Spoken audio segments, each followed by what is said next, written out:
On the fog-shrouded morning of May 24, 1941, off the coast of Iceland, Germany's most powerful battleship, the Bismarck, faced the Royal Navy in one of World War II's most dramatic naval battles. Under the command of Admiral Lütjens, the Bismarck's mission was simple but dangerous: reach the Atlantic and destroy British merchant convoys. What followed would seal her fate in history. Aboard the Bismarck, Admiral Lütjens was a cautious and seasoned commander. Although the ship was formidable, heavily armored, and bristling with 15-inch guns, he was acutely aware of how outnumbered they were without the full strength originally planned for the operation. British forces quickly discovered the task force's location. At 26 kilometers distance, two British warships appeared through the morning gloom: the battleship HMS Prince of Wales and the legendary battlecruiser HMS Hood. As shells began to land around the Bismarck's escort, Prinz Eugen, Captain Ernst Lindemann requested permission to return fire. Lütjens hesitated, hoping to evade conflict, but with the enemy closing in, he finally gave the order: open fire. The Bismarck's cannons roared. On her fifth salvo, disaster struck the British. A direct hit ignited the Hood's ammunition magazines. The pride of the Royal Navy erupted in a massive explosion, splitting in two and sinking within minutes. Only 3 crewmen survived. Despite the victory, Lütjens remained composed. He ordered fire redirected to the Prince of Wales, which was also damaged but managed to retreat under heavy fire.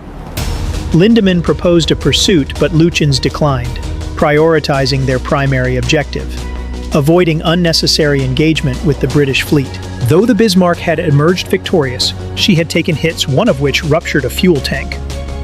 Oil slicks trailed behind her, leaving an unmistakable path across the sea. Lütjens knew they had to retreat for repairs. Prince Eugen, still unscathed, was ordered to continue the mission alone, while Bismarck set course for the port of St. Nazaire. Lütjens reported their success to German High Command. The Hood had been sunk, and another capital ship damaged. However, their location had been compromised. British reconnaissance aircraft followed the oil trail, while Royal Navy vessels fanned out in pursuit. The next day, as Bismarck pushed south, British Swordfish torpedo bombers launched from the carrier HMS Royal attacked through deteriorating weather. Despite concentrated anti-aircraft fire and evasive maneuvers, a torpedo struck the ship's side, worsening earlier damage. Emergency repairs failed to stop the flooding.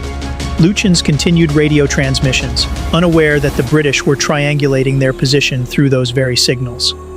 Though British surface forces temporarily lost contact while dodging German U-boats, Bismarck's fate was only delayed.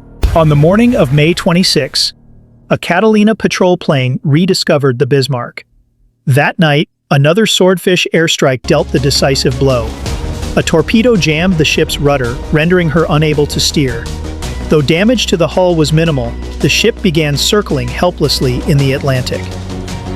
At 1 a.m. on May 27th, Lütjens sent his final transmission: "We will fight to the end, with faith in the Führer and in Germany's victory." At dawn, the Royal Navy closed in.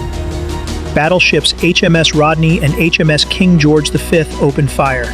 The Bismarck's crew, still manning their stations, returned fire, but with a jammed rudder, their aim faltered. Shells tore into the ship. One devastating shot struck the forward superstructure, killing Lütjens and other senior officers instantly. As the British rained down salvo after salvo, flames consumed the Bismarck.